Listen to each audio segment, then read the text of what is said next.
Another month of strong economic progress through April in the build-up to the federal budget.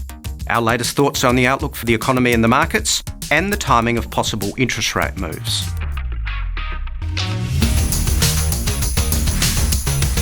A year on from the depths of the COVID recession, most measures of economic strength aren't just back to pre-pandemic levels, they're well ahead, and in some cases at record highs. The national aggregate numbers do mask the inconsistency of the recovery and hide the trauma of how difficult 2020 was. But looking at total employment, we're now above 13 million Australians with a job.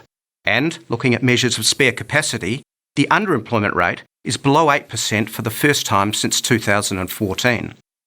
This is testament to the success of JobKeeper and the range of other government support measures, hand in hand with ultra-low interest rates and managing the health crisis.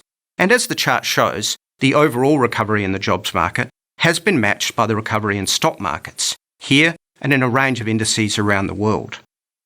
Also at record highs, property prices continue to race ahead in April, both in capital cities and regional Australia. We also had a record high for business conditions in the latest business survey, and a fresh record peak for the iron ore price, our largest export market. As a result, the federal budget position is stronger thanks to improving revenue. But crucially, the government has committed to further fiscal support until the unemployment rate is closer to full employment, measured by the RBA's modelling, so currently around 4.5%. So while the deficits will be less than these in the mid-year update in December, we will see more support in Tuesday's budget directed post-JobKeeper to more targeted areas in need, and hopefully, given the trend of population growth to regional locations, a heavy emphasis on regional infrastructure. This alignment of fiscal policy to monetary is most welcome and should give us more confidence about the new financial year ahead. Despite all this good news and the sharp rebound in sentiment, the COVID situation overseas remains troubling and remains the largest risk to derailing the recovery. But with our vaccination program ramping up, perhaps a greater risk is the recovery happening ahead of expectations. This would mean interest rates rising from their current emergency settings ahead of the RBA timeframe of not until 2024 at the earliest. But that timeframe was set by the RBA when they were forecasting that it would take years before unemployment dips below 5%. Now they're calling for 4.5% next year.